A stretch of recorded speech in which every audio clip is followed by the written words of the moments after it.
Good evening and welcome to Sunset News this Monday evening. As always, we bring you news, community stories, economics, weather and sports. I am Diana Master.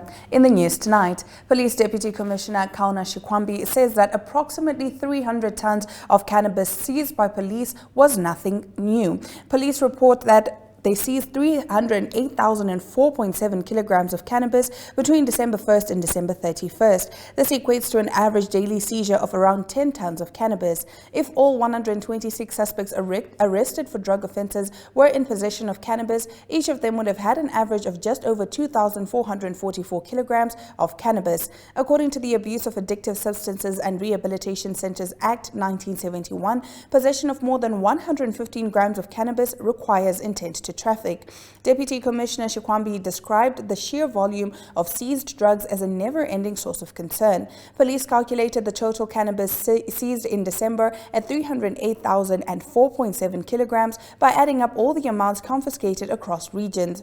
According to a statement released by Deputy Commissioner Kauna Shikwambi, the total street value of the cannabis is estimated at 3,080,000 Namibian dollars based on a price of 10 Namibian dollars per gram. In their December report, police also said they seized 10,031 Mandrax tablets. If this number is distributed across the 126 arrested suspects, this corresponds to an average of around 80 tablets per person.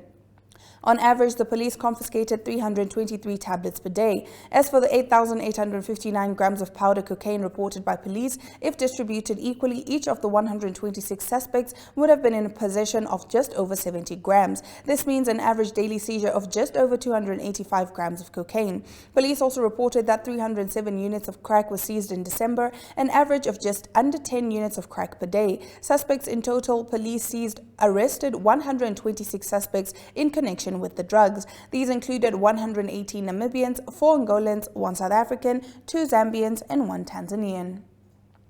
Now, according to a report by the Namibian newspaper, Walvis Bay Mayor Trevino Forbes is facing scrutiny for allegedly claiming nearly 22,000 Namibian dollars for meals during a fully sponsored trip to Addis Ababa, Ethiopia last September, a trip reportedly taken without proper authorization.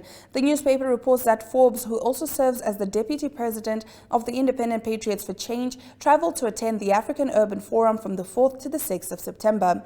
SWAPO councillor Ephraim Shozi raised concerns in a letter to Walvis Bay's Chief Executive Victoria Kapenda, questioning the mayor's meal allowance claim of 21,800 Namibian dollars despite the trip being fully funded. Shozi alleged the trip lacked approval from Urban and Rural Development Minister Erastus Uthoni, a requirement under ministerial directives. Former Acting Chief Executive David Ushona reportedly sought approval on the 28th of August, citing time constraints for a formal council meeting. However, Forbes allegedly left for Ethiopia days before any official approval, with council approval granted only after his return. In his letter, Shozi called for accountability from the finance manager for processing the allowance without proper documentation and questioned the roles of Ushona and Forbes in bypassing procedures. Responding in a December memo, Forbes admitted to a procedural irregularity but defended the trip as fully funded, stating the council only covered meals. He cited challenges in holding a council meeting due to absent councillors. The management committee gave principal approval and the trip was to be condoned later, Forbes claimed. Now, he added that ministerial approval is not legally required but serves as a safety formality. Forbes also highlighted a previous instance where ministerial directives were ignored, referencing a Cape Town trip involving more councillors than authorized. Kapenda told the Namibian that an investigation is ongoing and findings will be presented at the next council meeting. Minister Uthoni stated he was unaware of the incident and emphasized the need for approval when public funds are involved. According to the Namibian, attempts to reach Ushona were unsuccessful. Getting into our next story, the Ministry of Mines and Energy has assured that Shell's recent decision to write off $400 million in a deep sea well exploration project will not deter the Dutch oil giant from continuing its oil and gas endeavors in Namibia. Shell cited the commercial unviability of its hydrocarbon discoveries in offshore petroleum exploration block PEL-39, attributing the setback to technical and geological challenges. Minister of Mines Tom Wendo downplayed downplayed concerns, emphasizing that Shell's write-down is not a setback for Namibia's oil and gas aspirations. We are confident that the remaining potential of PEL-39 and other exploration campaigns will result in commercial development, Alwendo said. He stressed that the decision will not have a significant impact on the country's oil and gas resource development. Alwendo highlighted that Shell's exploration efforts in PEL-39 represent only one of many milestones in Namibia's offshore exploration since 2022.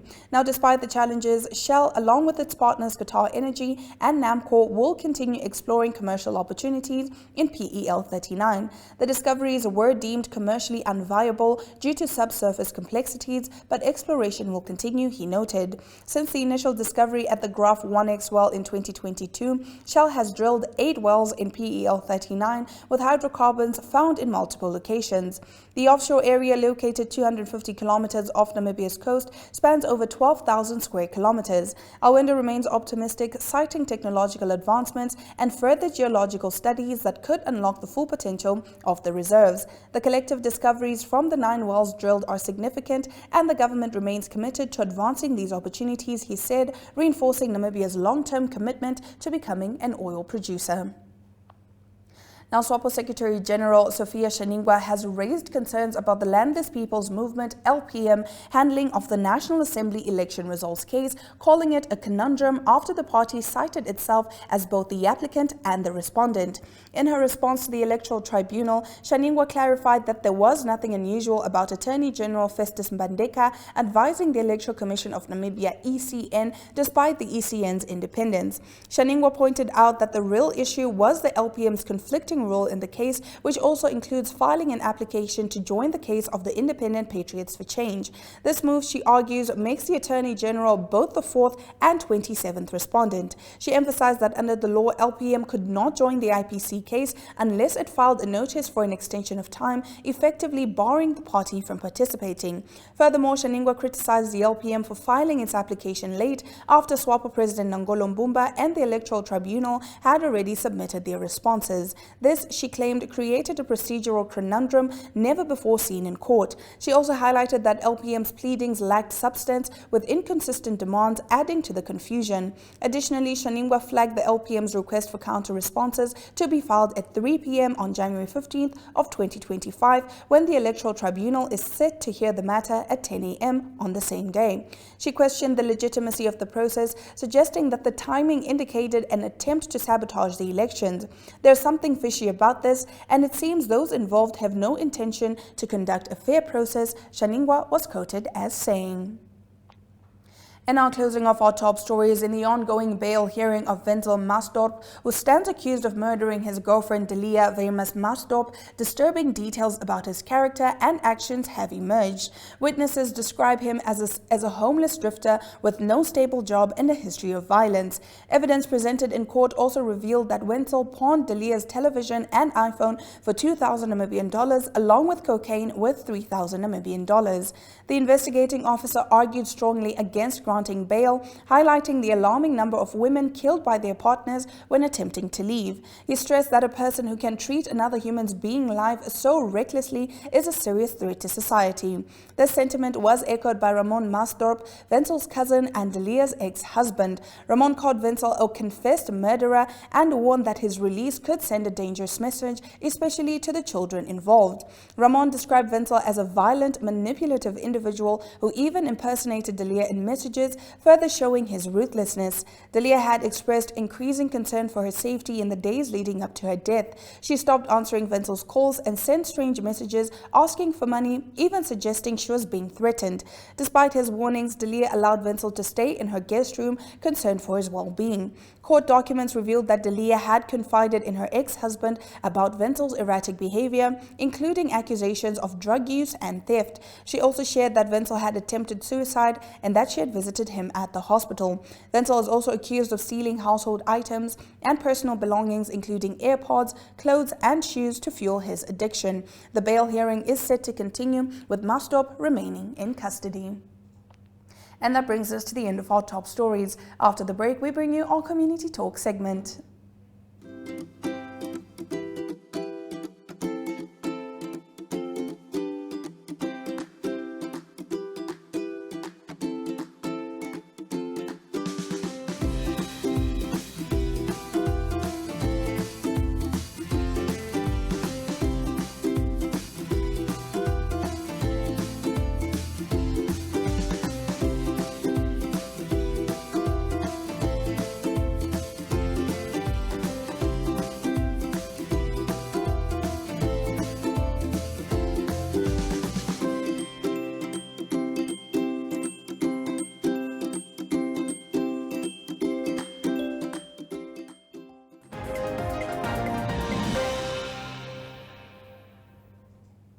And now getting into our community talk segment. Schools have officially opened for the 2025 academic year and students are back in class eager to begin a fresh semester. We caught up with a few learners who shared their thoughts on the new school year, expressing excitement and anticipation for the challenges and opportunities ahead. Let's have a look.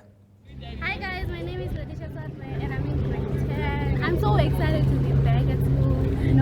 I miss all my friends and the holiday has been so long and I'm so happy to be back.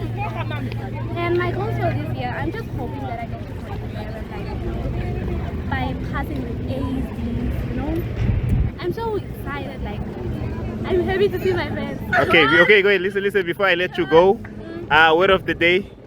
Word of the day is go for your dreams and focus on it. There we go. Hi guys, my name is Rachel Nailenge from Komasura High School. I'm grade 10 this year. Rachel, can you just tell us how you feel being back to school? Oh, I feel so amazing. It's I don't know how to explain this, but yeah. I mean, it's a brand new year. Obviously, by the looks of it, you look excited to see your friends. Yes, I'm very. Can you just tell us what your goals are for 2025? My goals are to achieve my dreams and pass this grade. Thank you. Coming up in our economic news segment, oil prices are on the rise again, with Brent crude topping $81 and US WTI hitting $78. We take a look at the factor influencing these prices right after the break.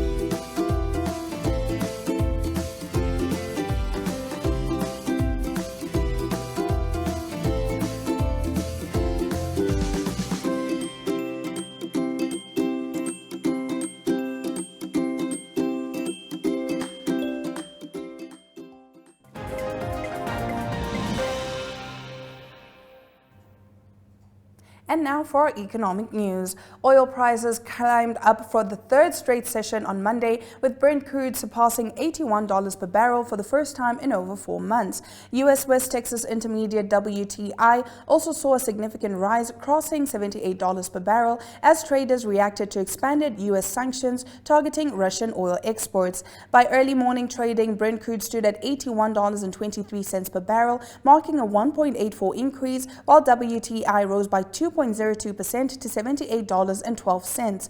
Both benchmarks have gained more than 6% since January 8th. The latest sanctions announced by the U.S. Treasury target Russian producers such as Gazprom Neft and Surgutneftegas, alongside 183 vessels involved in transporting Russian oil. These measures aim to curb Moscow's revenue streams used to fund the ongoing conflict in Ukraine. The new restrictions are expected to severely impact Russian exports, forcing major importers like China and India to seek alternative suppliers from the Middle East, Africa, and the Americas. Analysts predict the shift will drive up global oil prices and increase shipping costs. Goldman Sachs analysts warned that the expanded sanctions could push Brent prices beyond their $70 to $85 forecast range in the short term. They estimate that sanctioned vessels accounted for 25% of Russia's crude exports in 2024. Market dynamics have already tightened, with Brent and WTI spreads showing their widest backwardation since late 2024, a sign of immediate supply constraints.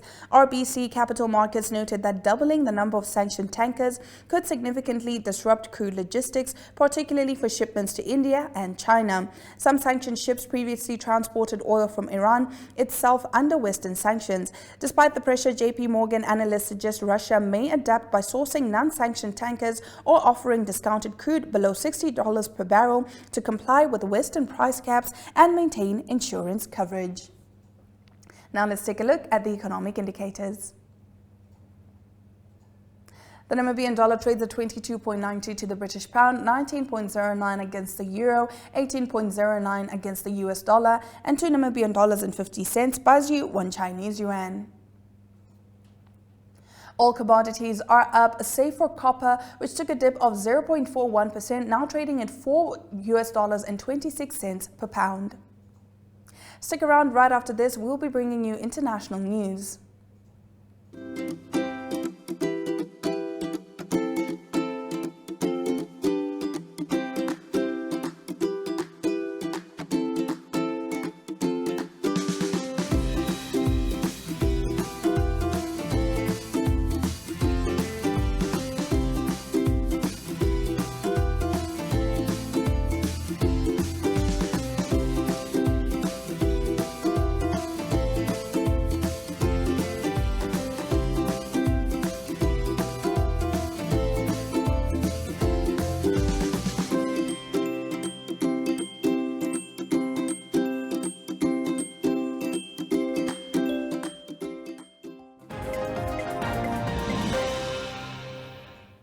Starting off our international news, close to $53 million in alleged illicit funds linked to former Nigerian oil minister Diezani Alison Madueke and others will soon be used to improve public services in Nigeria, according to the country's Justice Ministry.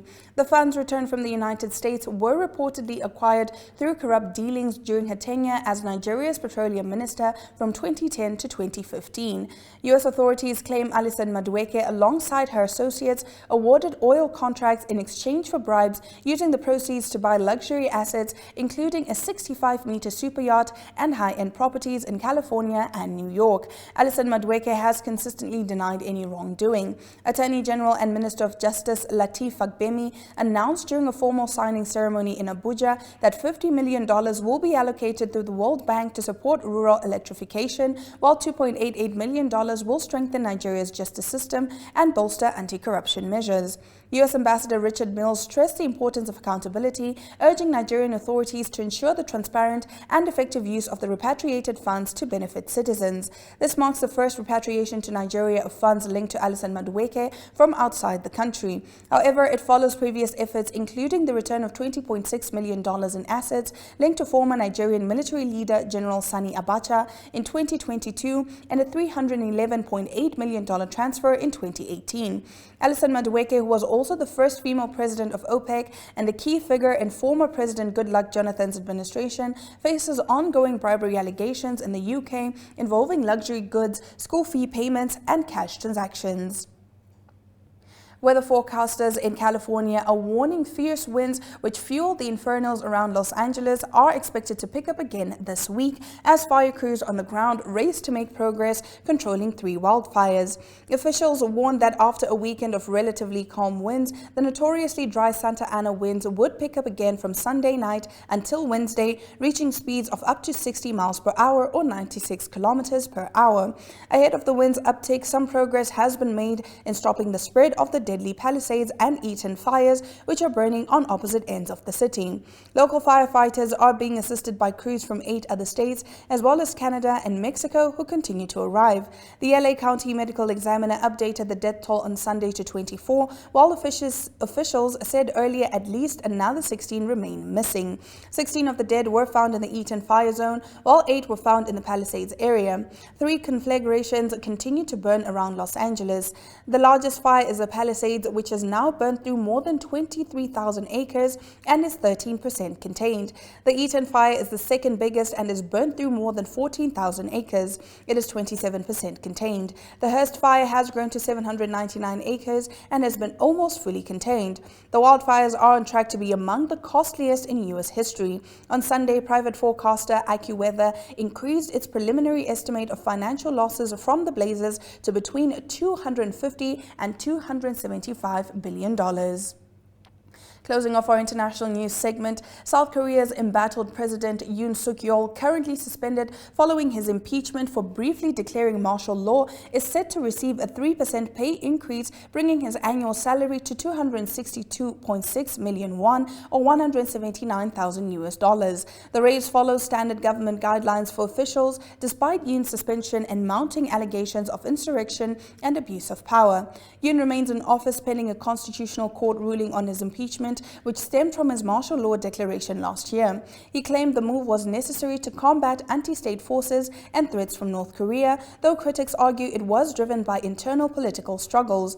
Public backlash over Yoon's salary hike has been swift. Many South Koreans expressed outrage online, questioning why he continues to receive pay, let alone a raise during his suspension. One widely shared social media post highlighted that the president's 3% salary increase nearly doubles the 1.7% hike in the country's minimum wage. Earlier this month, tensions escalated when Yoon's security team blocked investigators from accessing the presidential residence to enforce an arrest warrant.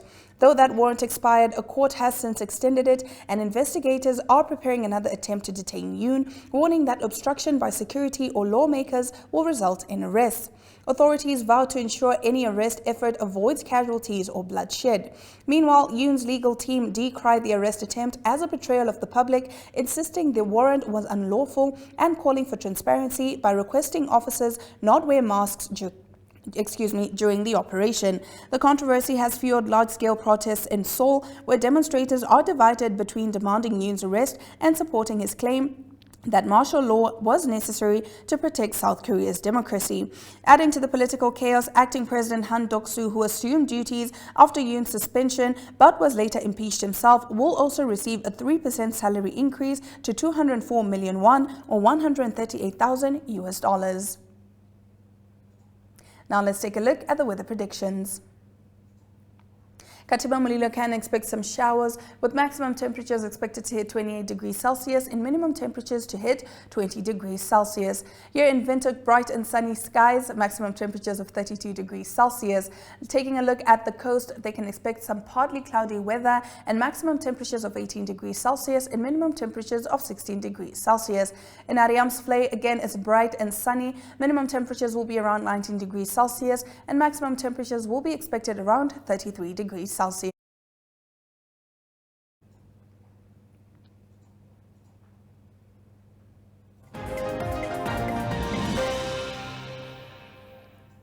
Now let's take a look at the news headlining the world of sport. Manchester City captain Kyle Walker has expressed his desire to leave the club, manager Pep Guardiola confirmed following their 8-0 victory over Salford City in the FA Cup on Saturday. Walker was notably absent from the squad for the third-round match, prompting questions about his future with the team. Guardiola explained that Kyle requested to explore opportunities to play abroad and end his career 2 days ago, which led to Guardiola choosing to play other players. The 34-year-old right-back, who has been linked to Bayern Munich since City's 2023 treble win, had reportedly considered a move to the German side previously, but the offer wasn't good enough, Guardiola noted. Walker, who joined City from Tottenham Hotspur in 2017 for £50 million, has played 319 matches and contributed to 17 trophy wins, including 6 Premier League titles and City's historic first Champions League victory. Guardiola credited Kyle Walker for being essential to the team's success and praised his contributions to both the club and England's national squad. While Walker's future remains uncertain, Guardiola acknowledged that exploring options doesn't guarantee a transfer. It doesn't mean it's going to happen because you never know the situation, he added, emphasizing the club's respect and appreciation for their captain. Now in some tennis news, world number 2 Iga Swiatek advanced to the second round of the Australian Open with a hard-fought 6-3, 6-4 win over Katerina Siniakova on Monday. Despite being a first-time opponent and better known for her doubles prowess, the 50th ranked Czech put up a strong challenge on John Cain Arena. Swiatek, a 4-time Grand Slam champion, admitted the match was no easy feat. She was playing really well and I knew I had to be more proactive, the 23-year-old Pole said after the match. Though her performance was less decisive than usual, Swiatek drew enthusiastic support from her Polish fans in Melbourne. She credited hard rock music for getting her into her pre-match mindset and expressed gratitude to the crowd for their encouragement. Swiatek, who returned to competition after serving a 1-month doping ban last November, could reclaim the top spot in the world rankings if Aryna Sabalenka and Coco Gauff suffer early exits. However, her primary goal remains securing her first Australian Open title to add to her previous French and US Open wins. Up next, Swiatek faces Slovakia's Rebeka Stramkova as she continues her campaign on Melbourne's hard courts, where her best finish was a semi-final appearance in 2022. And with that, we have come to the end of today's broadcast. Remember, Sunset News screens on DSTV channel 285 and GoTV channel 25 every weekday from 7:30 to 8 p.m. I am Diana Master, and this has been Sunset News. Don't end your day without us.